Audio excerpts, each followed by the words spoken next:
Dan demikianlah lagi wajib atas suami bahawa belajar akan bicara haid dan nifas dan hukum, dan wajib pula ia mengajar yang demikian itu akan isterinya, dan wajib pula mengajar bagi mandi janabah, mandi haid, nifas dan wiladah. Baik, kita masih lagi bercakap tentang soal kewajipan dan tanggungjawab suami di dalam rumah tangga. Dalam kitab ni dia sebut tanggungjawab suami ialah wajib ambil tahu, wajib belajar tentang hukum haid dan nifas. Ini bila buka masalah haid dan nifas, orang perempuan je mai. Hak lelaki mai hantar kat pintu. Pintu surau, pintu dewan, pintu masjid. Balik rumah main TikTok. Bila isteri tanya tentang haid, dia tak boleh jawab. Bila isteri tak reti mandi junub, dia tak boleh ajak. Jadi wajib kita belajar.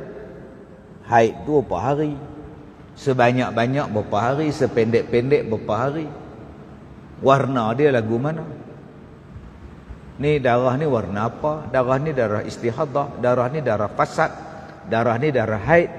Kena belajar. Kadang mai 2 bulan sekali, 2 kali sebulan.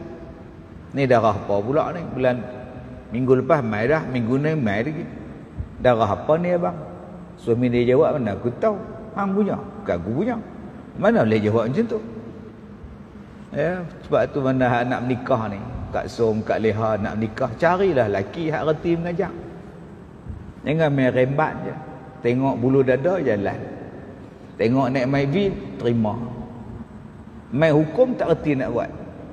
Tak reti nak ajak. Baik. Ada yang mandi junub dalam rumah teres dia tu, bilik ayak dia tu kecil je kolah. Kolah 3 segi duduk kat dinding. Mandi junub berpuluh tahun. Anak pergi menantu. Bila kita kata tu tak cukup 2 kolah, orang tu tak tahu. Tak tahu apa. Pasal apa tak tahu? Masjid banyak, kuliah banyak, pengajian banyak. Pasal apa tak tahu? Takkan mandi junub guna kolah bilik ayak kecil tu? Lain kalau guna tangki di atas nu direct. Ni dak, ayak tu lah hang mandi, ayak tu lah cucu hang mandi, ayak tu lah anak hang mai celup tangan dia. Satgi isteri pula bisi ikan dalam tu. Oh, kena belajar. Okey, 1, 2. Dan setengah daripada yang wajib atas suami mengajar akan isterinya apabila putus haid dahulu daripada waktu maghrib sekira-kira lulus takbiratul ihram, maka wajib atasnya itu mengqadakkan sembahyang zuhur dan asar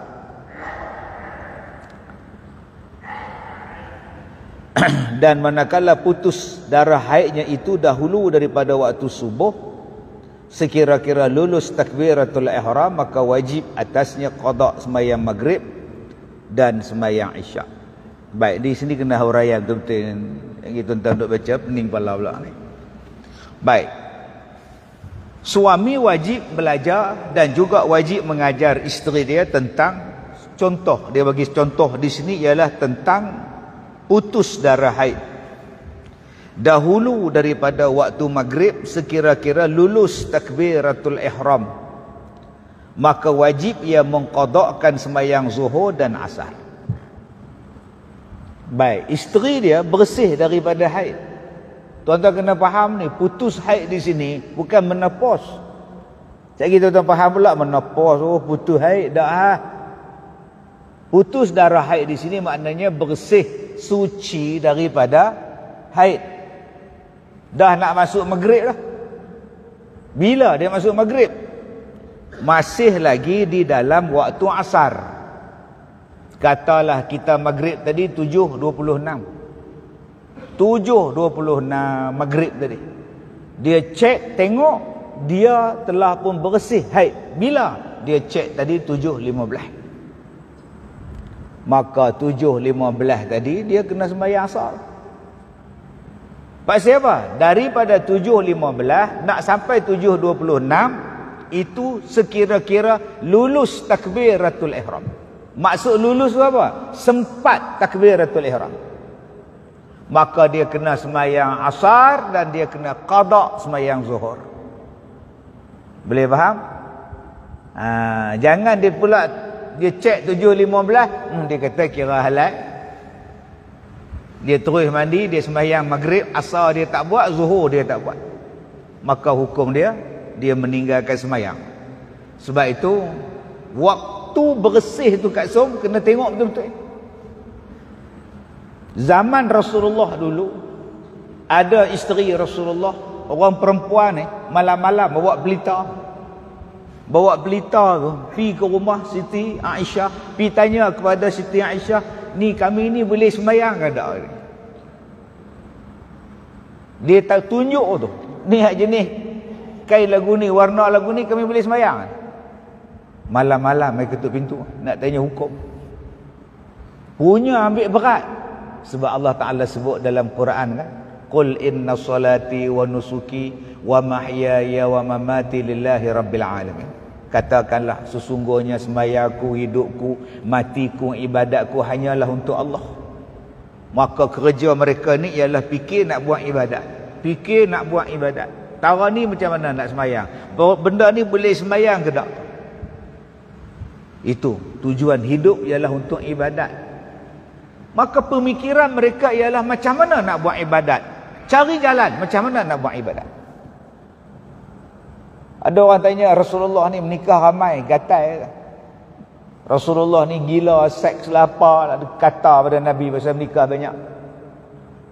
Dia tak tahu tuan-tuan yang hak mai tanya, isteri Nabi ni bukan kira masa. Lagi banyak isteri tu senang depa urus. Mai tanya hak nu, tanya hak ni. Adalah sebab musabab hak Nabi menikah ramai. Nabi bukan walid tu. Mai dia suruh pejam mata, bayang muka dia dah. Rasulullah ada sebab. Salah satu hak kita duk bincang. Hak kita duk bincang, kita duk baca ni. Perangai orang Arab pada masa itu, perangai sahabat Nabi pada masa itu, kerja mereka ialah memikirkan macam mana nak buat ibadah. Tu yang mai. Yang kita ni pula fikir cari jalan macam mana nak bayar hutang. Cari jalan macam mana nak beli kereta baru. Cari jalan macam mana nak balik kampung. Cari jalan macam mana nak pergi haknyang. Haid habis ke, haid tak habis ke, dia peduli apa? Sebab tu kita kena tukar tuan-tuan. Hidup aku untuk beribadat pada Allah. Okey, macam kita sekarang semayang dalam masjid. Semayang dah maghrib tadi. Semayang dah maghrib. Baca doa, kita pun nak keluar. Tengok ada seorang main semayang maghrib. Seorang semayang balik tiang. Kita kata siap dekat dia. Semayang seorang-seorang tak ada pahala jemaah. Kita pun belakang tumpang semayang dengan dia jadi makmum. Allahu Akbar. Padahal kita dah maghrib dah. Kita ikut dia pula, tumpang dia. Bagi dia dapat pahala. Boleh ke tidak? Belajar. Jangan kita kata pula, biar pergi kat dia sebab suruh main lambat. Aku dah haid. Kita sembahyang sunat, kita sembahyang qada misalnya, sembahyang qada zuhur 4 rakaat. Tengah duk qada zuhur, Tok Bilal qamat sembahyang zuhur tengah hari. Allahu akbar, Allahu akbar. Kita baru buat 2. Boleh tak sembahyang qada tadi ditukar jadi niat sunat saja? Sembahyang bagi salam selesai, masuk jemaah ramai-ramai. Kena belajar kan? Sebab hidup kita ni adalah untuk ibadat. Kita tak boleh cakap mana aku tahu, mana aku tahu. Kalau tak tahu, pergi belajar. Contohnya tadi, dah nak masuk maghrib, isteri tadi pergi cek 7.15, dia kata, abang oi, bersih dah, pergi sembahyang sah. Dan lagi ni, pergi mandi sembahyang sah. Lepas mandi, dia sembahyang sah. Lepas tu pergi qada zuhur tadi. Pergi qada balik. 2. Pasal apa asar dan zuhur? Kerana 2 waktu ini adalah dikira sebagai 2 waktu jamak. Isyak dan maghrib, zuhur dan asar dan zuhur. Maka 2 ni. Ustaz, kalau saya bersih waktu subuh, siapa bersih? Isteri saya lah. Tadi yang cakap saya. Isteri saya cek subuh bersih Ustaz, 6.30 bersih clear lah. Dia kena ada semayang qada balik Zuhur dan Asar. Tak payahlah, Zuhur dan Asar mana ada jamak dengan subuh. Subuh single dia. Semayang subuh saya sudah. Bukan dia kena semayang 2 waktu yang selepas tu ke Ustaz? Tak. 2 waktu yang sebelum tu ialah yang melibatkan semayang yang dibolehkan jamak Zuhur dan Asar, Maghrib dan Isyak. Kalau bersih pada waktu Maghrib Ustaz, nak kena tak pergi qada Zuhur dan Asar? Tak payahlah. Maghrib mana boleh pergi jamak dengan waktu Asar, Maghrib dengan Isyak. Kalau hang bersih pada waktu Isyak, maka dia qada lah dengan semayang Maghrib. Kalau semayang Maghrib dah bersih Ustaz, tak payahlah dia qada dengan Asar dan Zuhur, sebab dia bukan time untuk sama waktu jamak. Baik, kemudian dan manakala putus haid itu dahulu daripada waktu subuh, sekira-kira lulus takbiratul ihram, maka wajib atasnya qada sembahyang maghrib dan isyak. Baik, tuan-tuan yang saya muliakan, isteri kita dia cek haid dia pukul 5.30, subuh 6:02 minit. 5.30 dia cek, dia kata abang dah bersih elok dah. Pergi sembahyang isyak. Lepas tu buat qada maghrib. Habis qada semua, sekejap lagi masuk subuh, sembahyang subuh. Ustaz, kalau dia cek lepas subuh, dia yakin bahawa haid dia tu bersih lepas subuh. Subuh 6:02 minit. Dia pergi cek 6:05 minit, dia kata bersih dah. Bila bersih? Baru saat-saat lepas subuh. Maka sembahyang subuh saja, tak payahlah dia qada sembahyang isyak dan sembahyang maghrib. Yang kena qada sembahyang isyak dan sembahyang maghrib, dia cek sebelum masuk subuh, sekira-kira lulus takbiratul ihram sembahyang isyak, maka dia kena sembahyang isyak dan dia kena qada sembahyang maghrib.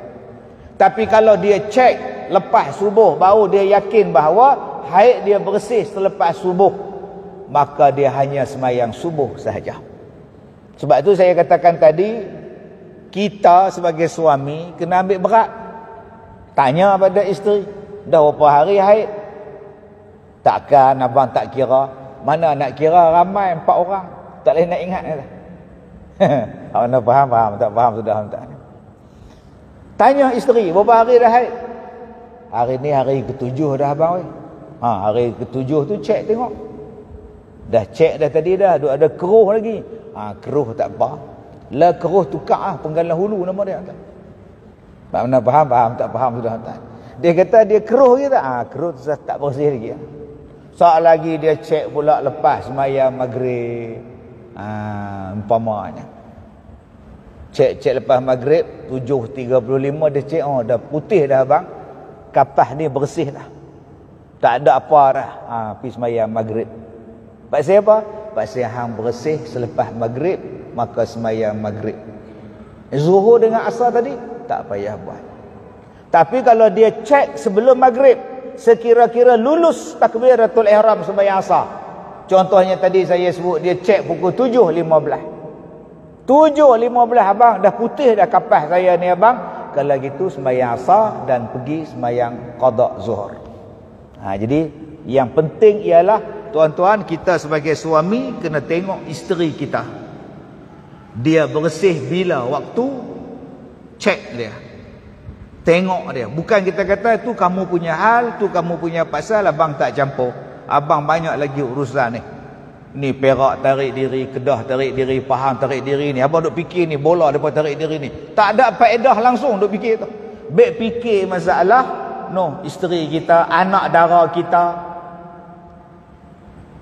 Anak dara kita mai haid. Hari ni bapa anak dara dia mai haid, pergi tulis dalam Facebook, haranya pak. Inilah hari bersejarah bagi saya. Anak saya datang haid. Astaghfirullahalazim. Jenis bapa moden sangat sekarang. Anak dia haid pun dia cerita ke orang. Zaman kita dulu, nak beli modest tu pun bungkus dengan paper.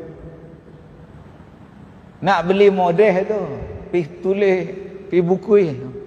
Zaman sekarang kita begini boleh rumah. Hoi, hoi, ya hoi.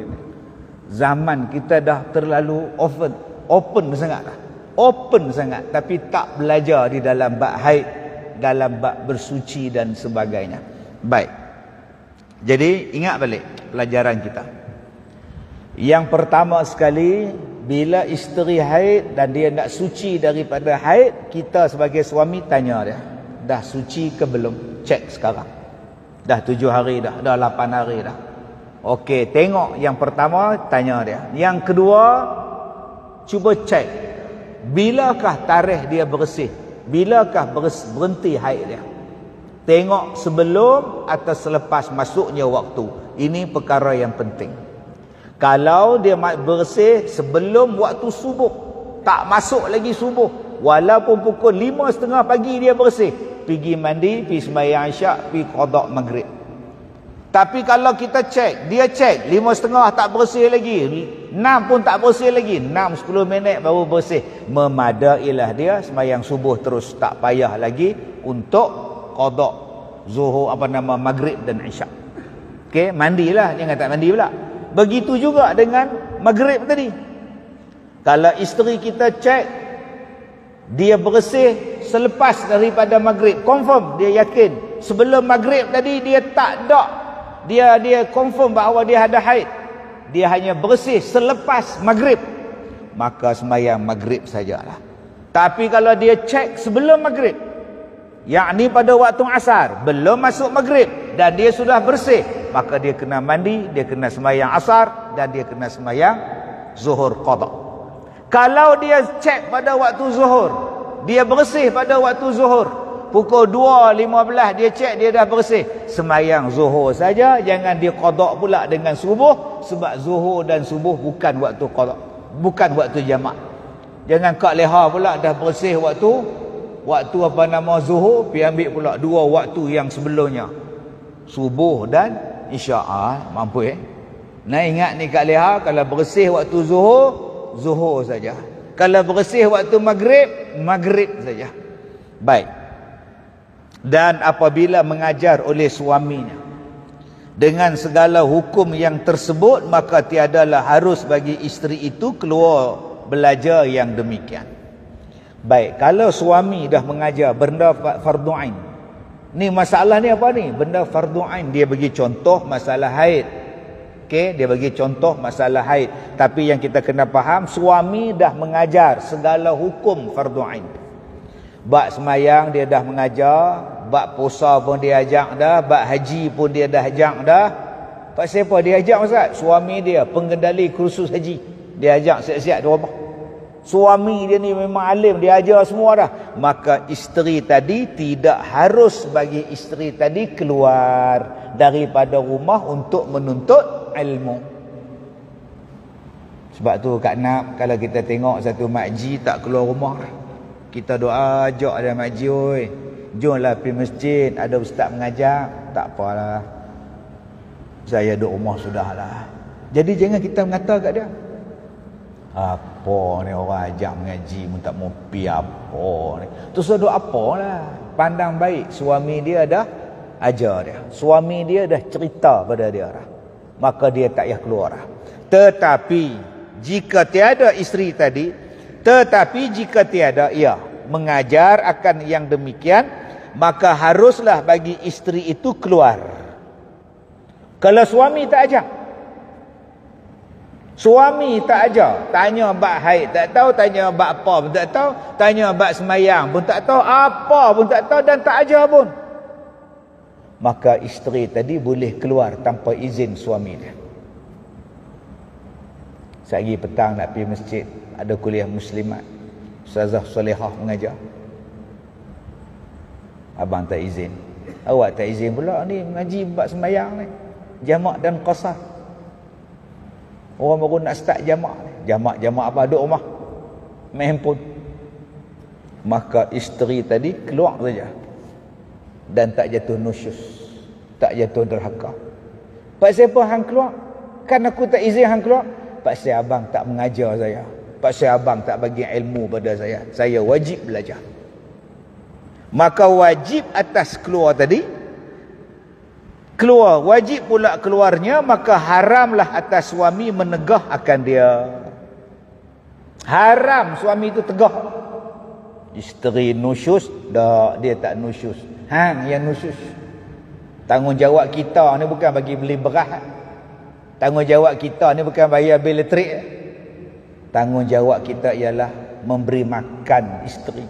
Beri makan apa ustaz? Saya setiap hari bawa dia pergi tom yam. Tu makan jasmani, makanan roh. Makanan roh ialah ilmu. Wajib.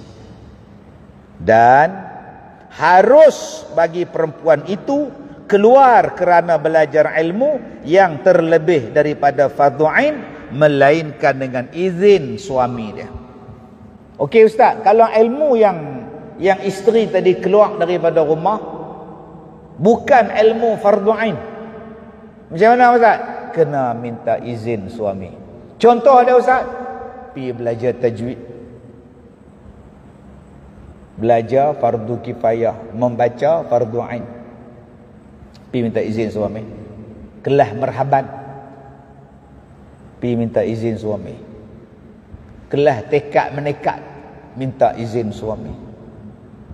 Kelas apa ni? Cara-cara menyembelih ayam, minta izin suami. Cara-cara mandi jenazah, minta izin suami.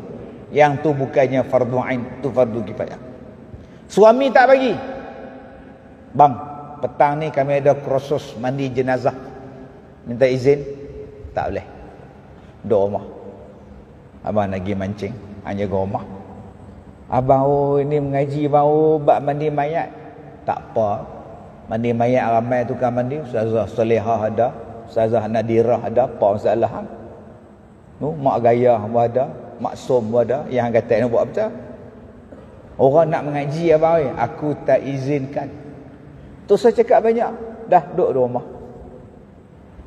Habis tu ustaz, buka YouTube cara-cara mandi mayat. Selesai masalah. Dia bukannya fardu ain, dia fardu kifayah.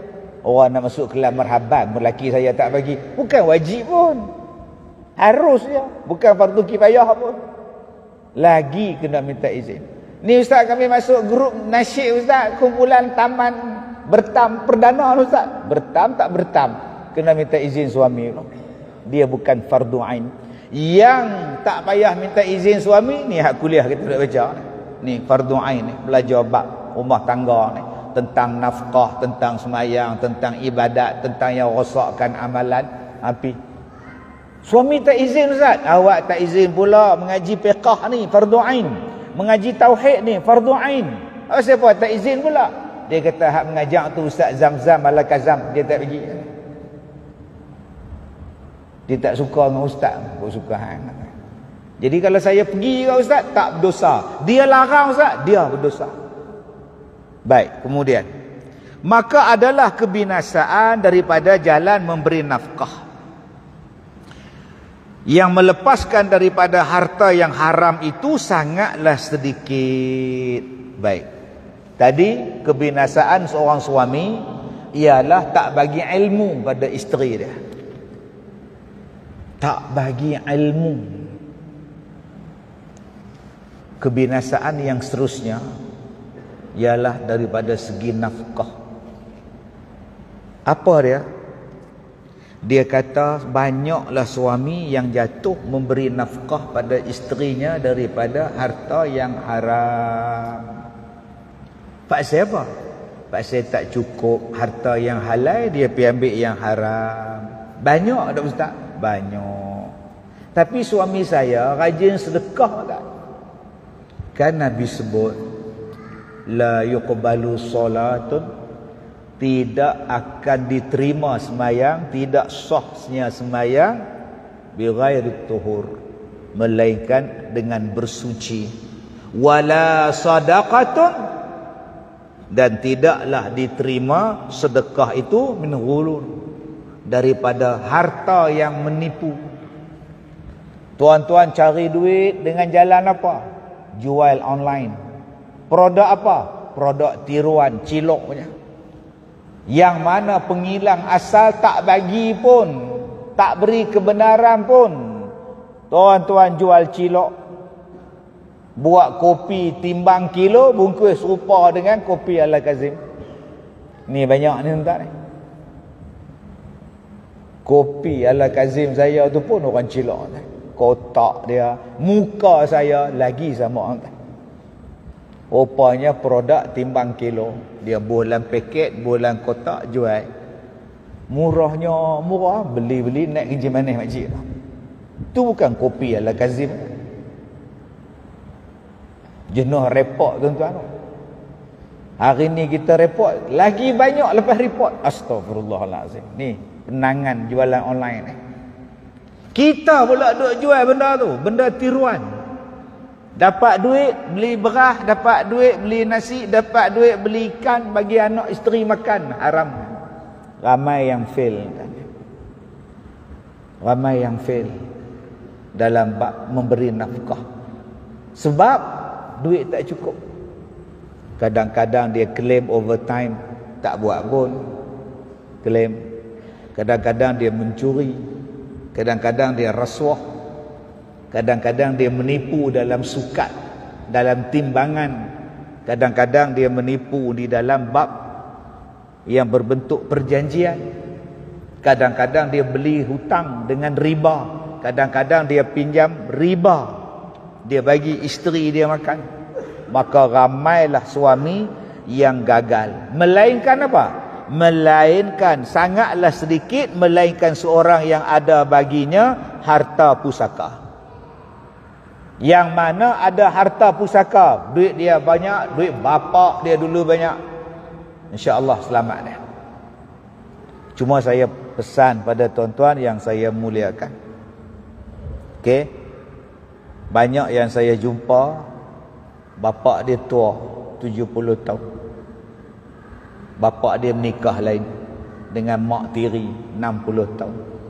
Duk berulang hospital, 3 tahun. Mak tiri lah yang duk bela bapak.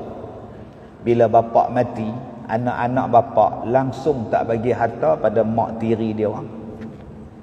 Alasan harta arwah bapak ni ustaz, dia kerja dengan mak arwah mak saya. Makcik ni mai kedian dia, dah senang apa semua baru dia mai. Kami tak bagi ustaz. Pasal apa tak bagi? Itu isteri dia sah. Memanglah dia sah, tapi rumah ni tapi makcik ni merajuk tuan-tuan, mai duduk sekolah saya ada 3 orang tuan. Ada 3 orang. Waktu pak tu sakit, tukar lampin, tukar basuh berak semua, mak tiri buat. Anak pukul hidung. Sakit di hospital, mak tiri lah duk tunggu. Malam-malam gatai, tu ambil gerpu duk garu pak. Bukan garpu lah tu, kayu duk. Pak ni malam-malam gatai ngencing manis ke pak tau. Dengan mak tiri jadi vertigo. Pasal apa tak tidur? Mati pak, anak halau gitu Maka dapatlah anak-anak tadi harta pusaka. Yang di dalam harta pusaka dia orang tadi ada harta mak dia orang, mak tiri dia orang. Isteri pada arwah yang ada hak pada dia. Maka anak-anak tadi pun makanlah beda seorang sikit. Siapa yang termasuk makan? Isteri dia orang. Siapa yang makan sekali? Anak-anak dia orang. Bedalah makan duit haram. Sebab tu akak-akak sebagai isteri nasihat suami tu. Abang, makcik tak dapat langsung ke lagu mana? Dak hang bukan keluarga ni, hang menantu ni, hang orang luar duduk diam.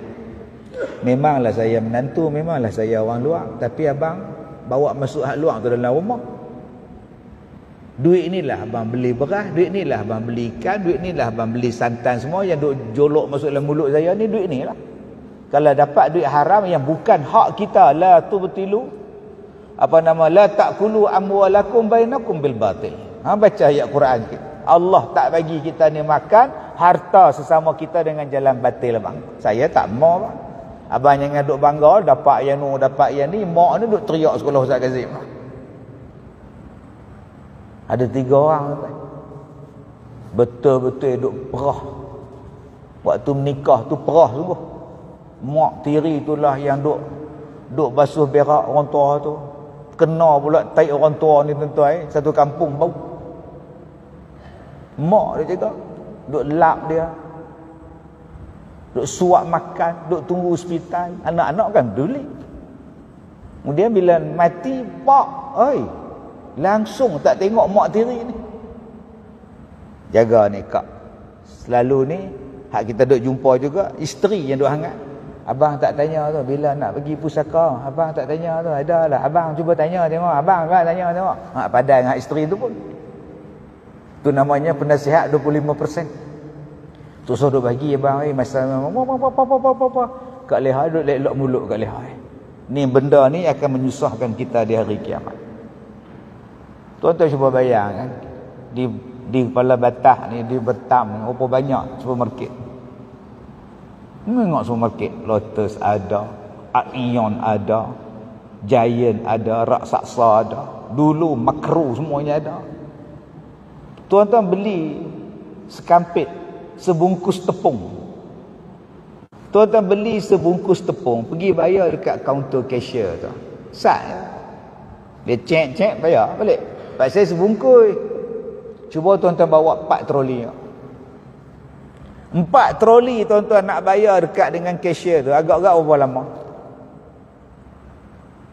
Dalam duk cek tu pula ada hak cilok pula. Dalam spender ada, dalam baju dalam ada. Hak nak cilok tak? Lagi bunyi pula penggerak dia. Wah, jaga bangla tu main tak? Itu baru beli barang. Baru beli barang di kaunter. Banyak barang hang, lambatlah urusan hang. Cepat urusan hang, barang hang sikit. Begitulah bandingan di hari kiamat. Agak-agak kita punya cek di cashier kaunter di hari kiamat je mana tuan? Berapa banyak benda yang kita nak bawa ni? Harta kita nak kena soal, hak nu nak kena soal, agak-agak lama ke tidak? Tengok-tengok dalam harta yang nak disoal di hari kiamat, ada harta yang bukan hak milik kita. Yang sedap kita duk makan, yang sedap kita duk sapu waktu di dunia. Tuan-tuan, dalam dunia ni semua ada misal perbandingan di hari kiamat. Semua ada misal perbandingan. Tuan-tuan pergi tengok cashier counter, tengok orang ni cepat jalan dia, yang ni lambat pula. Banyak barang dia ni.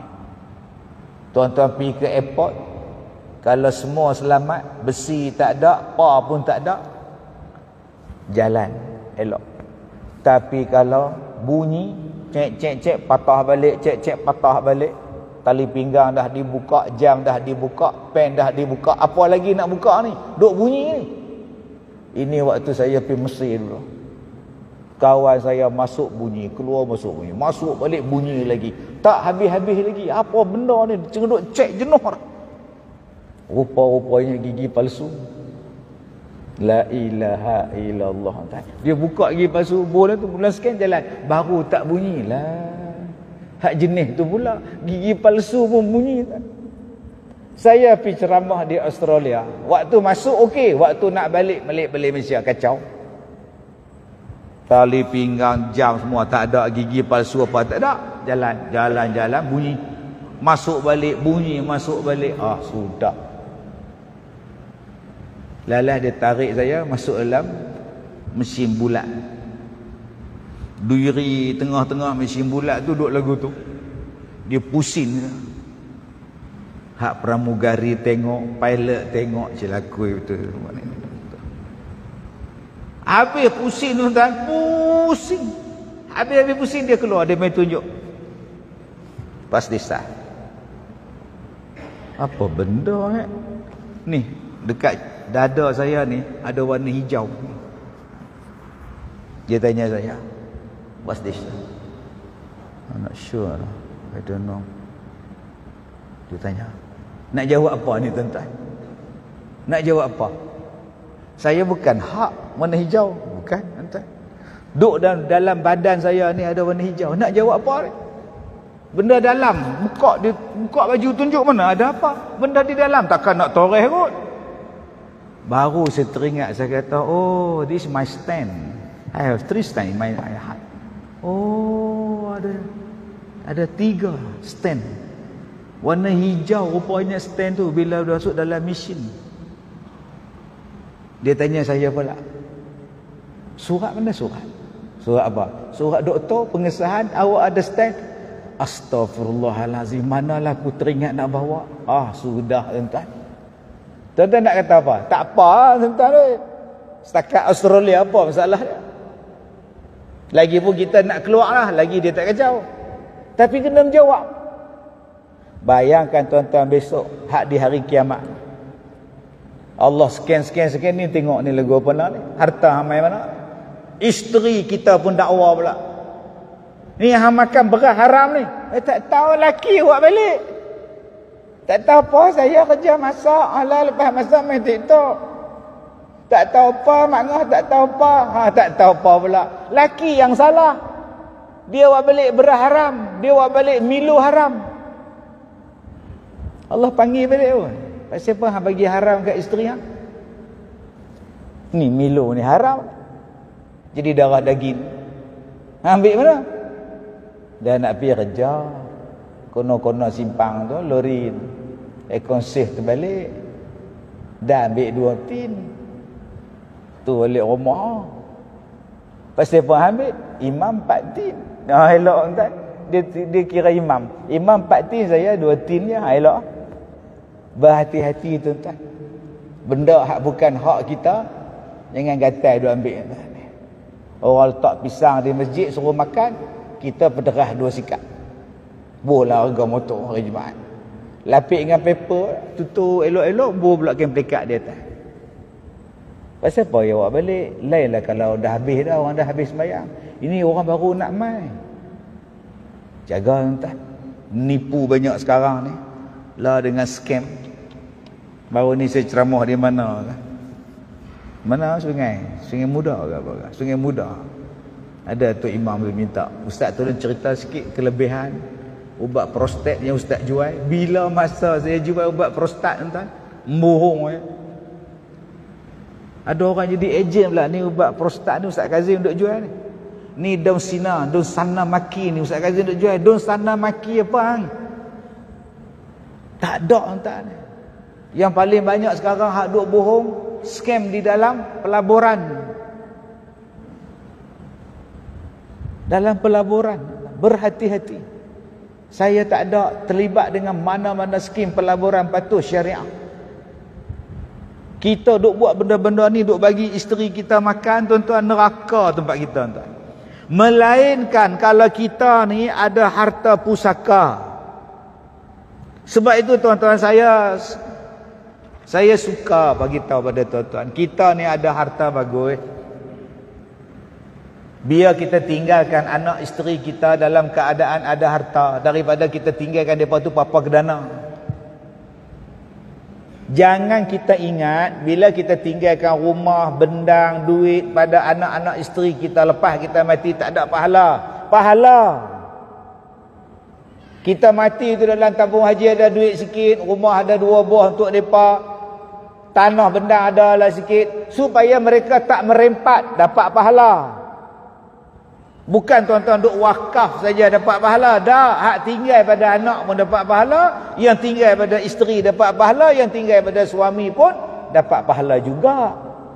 Supaya mereka selamat daripada buat benda haram. Dengan adanya harta mak bapak ni tuan-tuan, mudah-mudahan anak-anak yang ditinggalkan selamat. Yang kedua, atau harta baginya usaha yang halal, yang mencukupi dengan dia dan ahli keluarganya.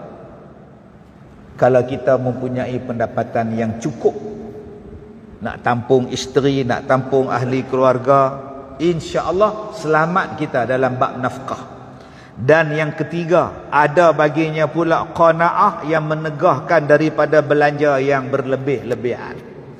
Semuanya benda itu terletak dalam satu benda yang lain. Nama dia ialah qanaah. Gaji besar tapi tak qanaah pun tak cukup. Harta pusaka banyak tapi tak qanaah pun tak cukup. Belanja lebih daripada pendapatan, belanja lebih banyak daripada pendapatan tu yang jadi tak cukup. Tambah zaman sekarang tuan-tuan, money is king. Ada orang yang beli rumah, ada orang yang simpan emas, Ada orang yang simpan duit. Mana yang bagus tak? Ada yang beli tanah. Ada yang simpan cash dalam peti besi, bawah bantal, dalam tin Milo. Mana yang bagus tak? Yang bagusnya yang pertama, harta tu halal. Dicari dengan pendapatan yang halal. Berusaha dengan tangan sendiri, yang tu bagus. Usaha dengan tangan sendiri. Macam Nabi Daud alaihi salam. Usaha, satu, halal, bagus. Dua, beranakkan duit tu. Ustaz, beranak duit tu kena bagi menikah ke? Tak. Pilah melabur tempat yang selamat, insya-Allah. Tabung haji ke, zakat daripada dah clear dah. Tak payah pening kepala dah. Ataupun laburkan dia dalam bentuk emas. Simpan emas. Dulu emas tengah murah tak nak beli. Lah emas tengah mencanak ni baru nak beli, buang masa. Emas punya pelaburan bukan untuk setahun tuan-tuan, untuk 10, 20 tahun akan datang. Dulu kalau beli tuan-tuan beli emas 10 tahun lepas, 20 tahun lepas, tuan-tuan jual emas sekarang mungkin ada faedah. Kalau tuan-tuan beli sekarang nak jual bulan depan tak payahlah, duduk diam-diam. Pelaburan untuk masa depan. Yang ketiga tuan-tuan yang saya muliakan, ada orang yang beli rumah. Macam mana ustaz beli rumah? Adakah dia pelaburan yang bagus? Hang beli rumah apa? Buat loan 25 tahun. Hang bayar 10 tahun pun hang tak boleh habis lagi. Hang bayar 15 tahun pun berapa persen baru hang beli. Habis tu memadailah sebiji dua rumah sudah lah. Sebab kalau hang nak jual susah rumah. Hang nak pakai duit sikit nak jual rumah sebiji susah, takkan nak jual tiang saja. No. Rumah harga 500,000. Nak pakai duit 50,000. Nak jual rumah siapa nak beli 500,000? Tak ada duit orang pun. Dia tak apalah, aku jual tiang sudah. Tiang depan pos. Jual 2 batang dapat 10,000. Tak ada dapat tuan-tuan. Sebab tu ada orang beli emas. Kalau tuan-tuan nak beli emas, jangan beli sekilo.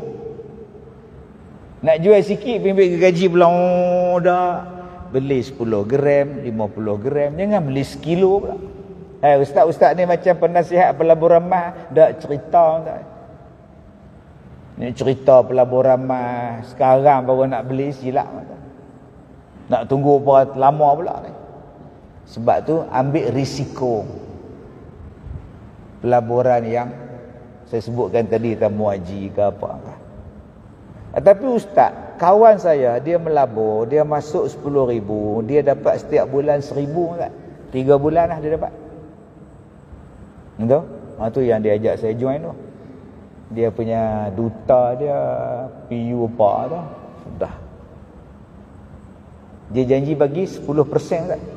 Masuk 10,000, sebulan 1,000 tak? Kawan saya dapat 3,000 lah. 3 bulan 1,000.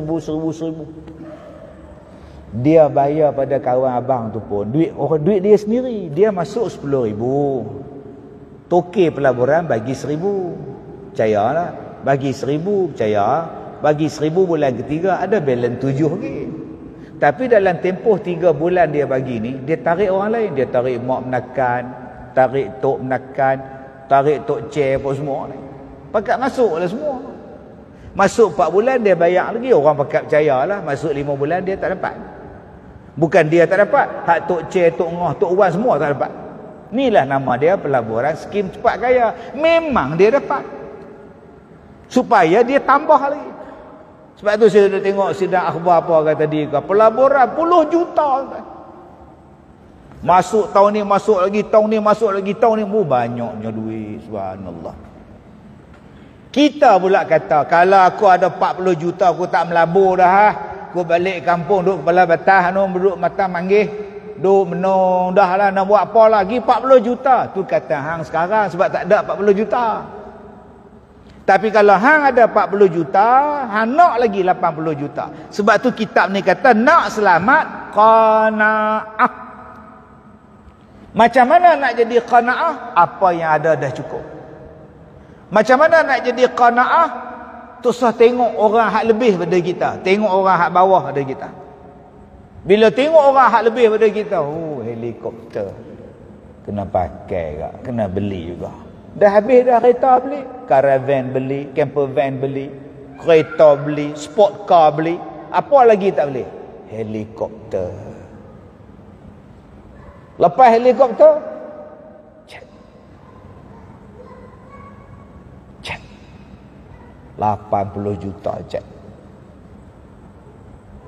Dia jadi tak ada qanaah. Dia tengok rumah orang lain besar daripada mall, dia buat rumah tak kalah supermarket, besar rumah dia lagi. Orang macam ni satu hari dia masalah. Dia menung. Ustaz Kazim, dia kan tengok saya. Duduk. Dia panggil saya pergi pejabat. Saya pergi nak jumpa. Duduk. Ada masalah apa tu? Tolong saya, tolong. Macam mana nak selesaikan? Tolong jampi ke, doa ke, sembahyang hajat ke? Apa masalah dia? Saya kena cukai 26 juta. Oh, 26 juta. Cukai ya, belum masuk hutang lagi. Saya pening kepala. Sudah. Saya kata, saya dengar cukai pun saya pening kepala. Tambah dengar dia pula, masalah dia lagi pening kepala. Kenapa yang jadi macam itu? Sebab tu tuan-tuan, Nabi dah sebut kepada kita tentang qanaah. Jangan jadi orang lain, jadi kita. Tak payah kita nak jadi orang lain. Jadi kita ni lebih baik daripada hak semalam. Kita hari ni lebih baik pada kemarin. Sudah. Ni tak nak jadi orang nu, nak jadi orang ni. Bukan, tu rezeki dia. Hang nak juga, hang boleh dapat. Lepas tu hang pening kepala. Ada yang mai jumpa saya, dia kata, Ustaz, saya dah rugi 120 juta Ustaz. 120 juta saya rugi Ustaz. So, saya nak ajak Ustaz join saya. Buat apa? Ustaz jadi juru cakap, Ustaz jadi tolong saya Ustaz. Dah saya nak balik 120 juta. Saya kata, saya tak mau. Saya pun tua lah. Saya nak jadi juru cakap apa? Saya tua, tak larat lah. Cik manis tinggi. Saya tak mau. 120 juta. Kalau saya cakap pada tuan-tuan sekarang, tuan-tuan kata apa? Aku kalau ada 120 juta tak buat apa lah. Noh, duduk kat rumah tarusi malam, duduk kipas. Itu kita, sebab kita belum dapat. Kalau kita pun jadi macam dia, duit 100 juta, kita pun nak bilion. Betul? Akhirnya hidup tak tenang, hidup gelisah. Maka banyak rumah tangga yang hancur sekarang ni sebab apa? Sebab tidak qanaah. Maka dengan qanaah itulah menegah daripada belanja yang berlebih-lebihan. Maka bahawa yang demikian itu lepaslah ia daripada kebinasaan berkahwin. Maka bila kita ni sebagai suami jadi ketua, kepala keluarga, jangan membazir. Saya kata tadi dah, jangan ikut orang. Orang belanja rumah besar, kita belanja rumah besar. Orang buat makan besar, kita buat makan besar. Orang buat open house, kita pun open house. Habis open house, pergi pecah tabung ayam anak. Tak payah open. Ini nak ikut standard orang. Orang buat kenduri kahwin besar, kita pun besar lagi pula. Lama-lama hutang. Baik, kemudian.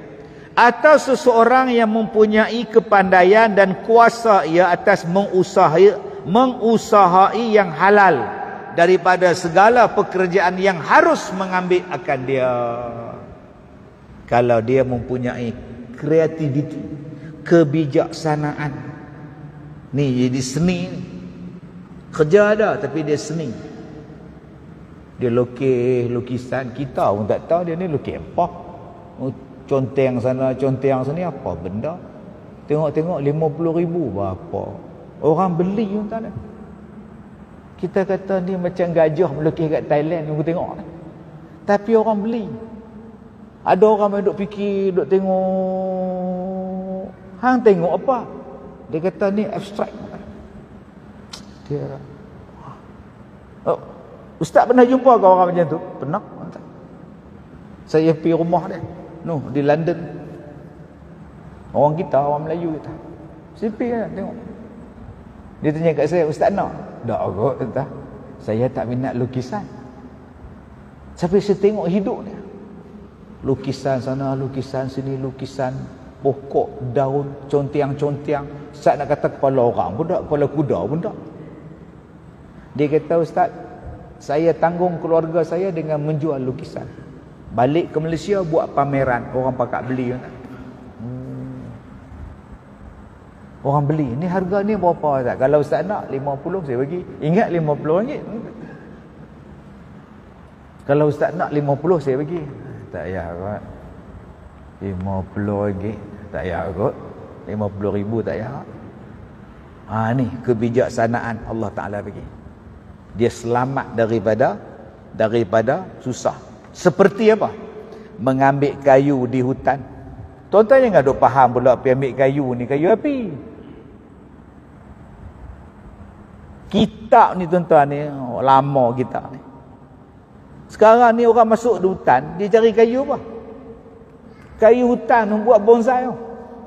Tuan-tuan ingat RM1 ke bonsai? Dia cari kayu dari hutan tu, dia buat apa? Akar tongkat ali. Dia cari kayu tu, kayu terah dalam hutan tu. Ada orang bagi dekat saya, tuan-tuan, kayu ni. Dia kata, Ustaz, kayu ni Ustaz masuk dalam hutan. Buat apa? Bawa. Jadi tongkat ke, jadi apa ke. Binatang takut Ustaz. Ulak ke apa takut. Macam mana boleh tahu dia takut? Saya kata, saya kalau camping ke masuk dalam hutan, saya bawa begon ni. Begon pun ulak takut dah. Semuk ke muka dia lari. Dia kata, hak ni, kayu ni.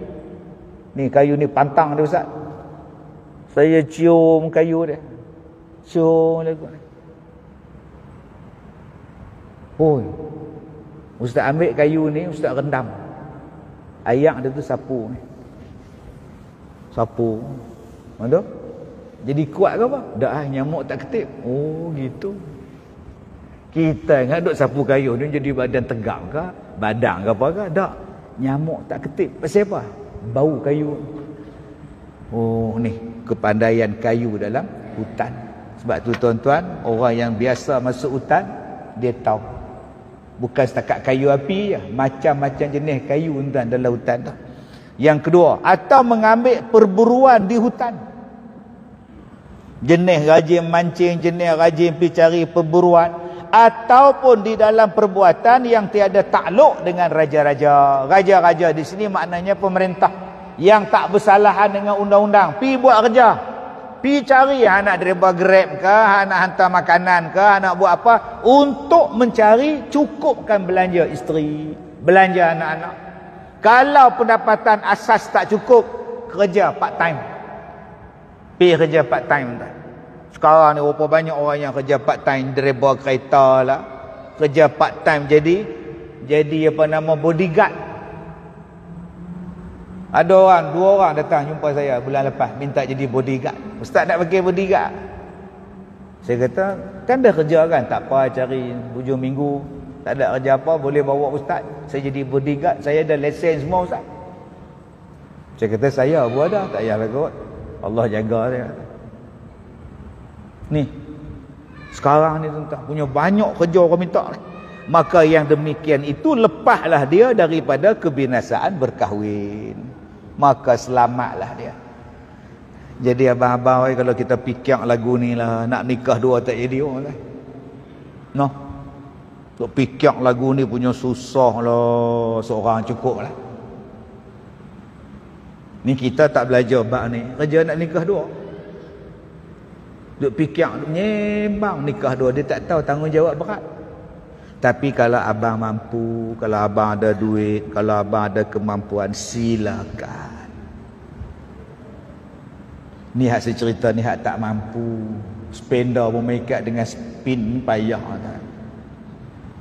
Stokin pun berlubang tang jari ibu. Main kerja, main masjid, jari ibu tu keluar. Stokin bila hang beli? Mesti DIY apa kah? Nipis macam ni, gatai nak nikah 2. Hak seorang ni pun tak cukup. Ni beratnya tanggungjawab kita ni tuan-tuan. Besok isteri kita, anak-anak kita nak klaim di hari kiamat. Nak jawab apa tuan-tuan? Dan setengah daripada kebinasaan berkahwin. 3. Tadi nafkah. Nombor 1 ilmu tadi. Nombor 2 nafkah. Nombor 3 kebinasaan berkahwin itu iaitu singkat ia daripada mendirikan hak ahlinya. Yakni tiada kuasa ia menyempurnakan bagi hak ahlinya. Allah Ta'ala sebutkan di dalam Al-Quran, hunna libasul lakum wa antum libasul lahun. Kamu ni adalah pakaian isteri-isteri kamu, pakaian kamu, kamu pun pakaian mereka. Cuba kita tengok pakaian cantik sekarang, selesa, bersih, wangi. Kedut-kedut tak nak, bersihnya. Jatuh bau pun tak mau. Oh, kita kalau pakai baju ni jatuh bau, bau jatuh dia nampak gelebeh, nak terletak betul-betul. Setengah orang perempuan letak bau ni congek di atas ni, jalan macam robot ni. Oh, macam-macam letak ni. Maka kalau kita nak isteri kita segak, kita pun segak. Kalau kita nak kita ni elok, isteri kita pun elok. Kalau kita nak kita bahagia, dia pun kena bahagia. Seolah-olah pakaian di antara satu sama lain. Okey, di mana yang silap kita ni? Kita suka duduk dengan mak, kita suka duduk dengan bapa. Pah kahwin, duduk dengan mak, duduk dengan pak. Tapi isteri kata apa? Bang, boleh tak kita sewa rumah hasin? Cik rasa selesa lagi kot kalau kita buat rumah hasin. Isteri kata, dah aku nikah dengan hang supaya hang duduk di rumah aku, tolong tengok mak aku sama. Sebab tu aku nikah dengan hang. Abang tak cakap pun. Masa minang, masa bertunang pun tak cakap pun. Abang cuma tanya, sudikah menjadi isteri abang? Saya hangguk je lah. Cuba abang cakap, sudikah jadi isteri abang? Merangkap jaga mak abang, bapa abang yang lumpuh, mak abang hak 3 suku. Saya pun tak mau abang. Ni dia mula main. Salah satu tanggungjawab suami apa dia? Menyediakan rumah, menyediakan pakaian, menyediakan ubatan, keselesaan. Macam mana kita ni suami nak selesa, isteri pun nak selesa. Jadi macam mana tadi ustaz? Suami suruh duduk di rumah dia, tolong tengok mak pak dia. Isteri kata, abang jomlah kita pindah abang, cek di rumah ni. Macam mana nak buat tu ustaz? Mak saya suruh menikah supaya dia ada teman. Isteri pula tak mau teman ustaz. Adakah patut saya ceraikan dia? Ataupun adakah patut saya sewa rumah lain? Macam mana ustaz? Baik, nanti kita baca. Baik, dia kata apa? Singkat ia daripada mendirikan hak ahlinya, yakni tiada kuasa ia menyempurnakan bagi hak ahlinya. Sekurang-kurang hak isteri itu apa? Bilik tidur untuk isteri, bilik tidur.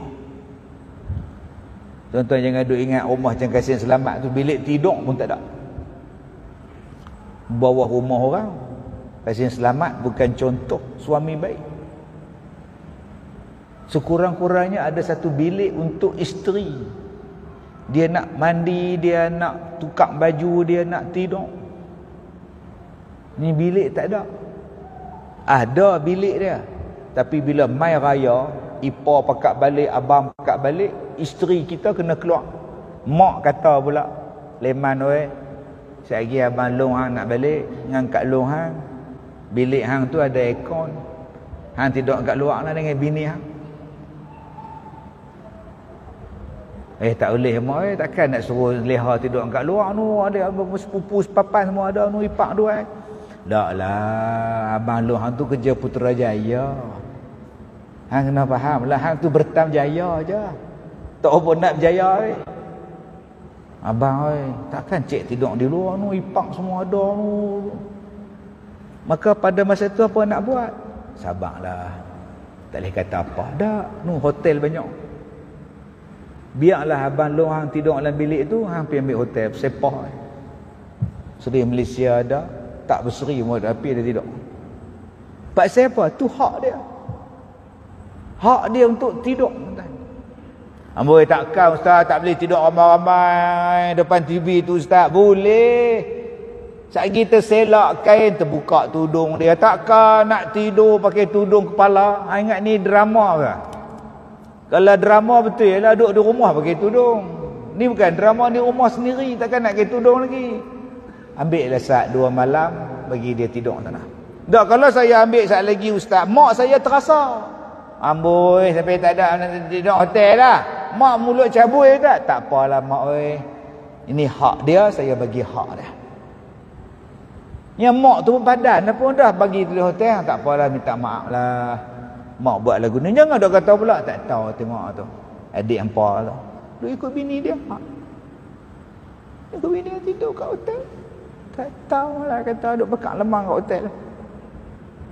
Ni mak dia pun satu hal tak. Jadi payah tentang bila mak tak faham, suami tak faham, isteri tak faham, dengan abang long pun tak faham. Mak tu suruh bagi abang tidur kat ni. Biar dia tidur bilik tu. Tu hang tidur di mana? Tak apa, cik tidur dalam kereta boleh mak Hang tidur dalam kereta nak lunyuk lagu mana? Cik bawa camper van mak. Cik sewa mak. Cik tidur di hotel mak. Tak apa. Cik main semalam je, so nak pergi Kedah pula. Kan senang hidup tuan kalau kita ni faham agama dalam keluarga kita ni. Dan tiada kuasa ia menanggung kesusahan yang disakiti oleh ahlinya. Ni isteri kita ni duk kena perli dengan mak kita, duk kena perli dengan mak kandung kita. Bila kita ada jadi baik, mak jadi baik. Rajinlah menantu mak. Bila kita pergi kerja, dia jadi Nyonya Mansur. Jiwa raga sakit. Kita menikah dengan isteri kita tu di rumah dia tak pernah masak. Dia tak pernah buat kerja rumah. Pasal apa? Dia ada pembantu rumah. Dia buat kerja ni tak ada apa. Dia kerja, dia kahwin tu dia nak kahwin je. Bila mai rumah kita, mak mertua ni jadi macam cerita Puteri Dayang Senandung. Ragging gila-gila. Air pipe ada. Mesin basuh ada. Jangan pakai. Basuh tangan. Di mana? Telaga. Ganahnya mak mertua. Isteri kata, abang weh, cik tak boleh duduk sini. Mak abang ni lah ragging cik. Suruh makan kerak nasi ya abang. Nasi apa tak bagi makan. Abang tengok elok aja mak layahan depan abang, belakang abang. Tu dengan adik abang tu pun satu hal juga. Duk seksa kita apa semua sampai basuh kasut sekolah dia pun saya kena basuh. Ni isteri mengadu ni. Dan suami pula tiada kuasa ia menanggung kesusahan yang disakiti oleh isterinya. Oh naya. Termasuklah tuan-tuan ni isteri ni pukul 3 tidur, pukul 5 bangun, pergi duk masak karipap. Masak karipap, duk tekan karipap lah, duk menega. Tidur tak cukup, nak cari duit. Ni kebinasaan seorang suami. Patut bagi dia rehat. Abang buat semua. Abang yang tanggungjawab. Dok isteri pula. Nabi kata apa? Kafa bil mar'i isman an yudha' ya man yakut. Memadailah dengan seseorang itu derhaka dan berdosa bahawa menghilangkan ia akan hak orang yang wajib nafkah atasnya. Kita ni dah dikira berdosa apabila menghilangkan hak orang yang wajib kita jaga. Jadi tuan-tuan, berat tanggungjawab kita ni. Sebab tu bila ada suami yang betul-betul taat, yang betul-betul jaga, yang betul-betul bagi nafkah, yang sempurnakan nafkahnya, tengok-tengok isteri tu pula jadi jahat. Tak taat kepada suami dia. Jangan haraplah tuan-tuan nak cium bau syurga ni. Sebab tu hak Nabi sebut ni. Hak Nabi sebut kalaulah aku ni manusia ni boleh sujud sesama manusia, kata Nabi, aku suruh isteri sujud pada suami dia. Suami yang macam mana? Ini suami yang saya kata tadi, yang bagi segala-galanya. Isteri tak payah buat kerja apa, isteri hidup lenang, senang, tenang, lenang, menang semuanya dah. Buat segala-galanya, ilmu bagi, nafkah bagi, perbelanjaan bagi. Kalaulah manusia ni boleh sujud sesama manusia, nescaya aku suruh isteri sujud pada suami. Suami yang macam mana? Hak kita baca ya tak? Jangan tuan-tuan duk faham yang tu pula. Ni lihat nampak ni. Kalau ikut-ikut orang, hang kena sujud kat aku, hang pun tak sembahyang. Kalau ikut-ikut kan isteri kena sujud kat aku pun, hang pun tak bagi nafkah kat isteri hang, nak sujud lagu mana? Cuma kita ni tak boleh sujud sesama manusia. Jadi abang-abang, jom kita cari syurga dengan jaga isteri kita. Jom akak-akak kita cari syurga dengan taat kepada suami. Jom sama-sama cari syurga. Jadikan hidup kita, mati kita, semayang kita, ibadat kita hanya semata-mata untuk Allah. InsyaAllah pelajaran kita bulan hadapan, kita tengok pula mas kahwin. Boleh tak bagi hutang? Boleh tak berhutang? Apa hukum tak bayar mas kahwin tiba-tiba mati? Apa hukum suami sebut aku terima nikahnya dengan sekian-sekian, mas kahwin RM80 tunai, tak bagi pun, akad nikah pukul 10, 3 petang tak bagi, 4 petang tak bagi, 5 petang tak bagi, 7 malam tak bagi, 9 malam tak bagi. Tiba-tiba pukul 10 malam, jom leha pukul 10 malam mai tidur. Mas kahwin pun tak bagi lagi. Ada isteri tu hak tolak, abang RM80 ya mas kahwin saya. Sampai sekarang abang tak bagi, tiba-tiba abang nak sentuh saya. Bak dulu RM80. Boleh tak isteri cakap lagu tu? Ataupun suami kata mas kahwinnya RM80, hutang. Sampai bila hutang tu? Tanya tu. Sebab tu nak ayat qadi kena tanya tu. Hutang sampai bila? Cukup bulan ke? Tahun depan ke? Sebut hutang, jangan besok isteri tanya, abang mana mas kahwin saya? Kan abang sebut hutang. Ada abang sebut tarikh tak? Tak ada kan? Tunggu apa pula? Sudah tak. Kena sebut tarikh bila? Bukan masa waktu angkat nikah tu, perjanjian lain. Ustaz, kalau dia saja tak bayar hutang, abang mas kahwin saya tak bayar hutang, mana duit? Mana duit saya? Aku tak nak bayar. Tiba-tiba mati suami saja tak nak bayar mas kahwin. Apa hukum? Jadi kita akan belajar bab itu insya-Allah pada kuliah yang akan datang. Saya minta maaf jika terkasar bahasa. Wabillahi taufik wal hidayah. Assalamualaikum warahmatullahi wabarakatuh.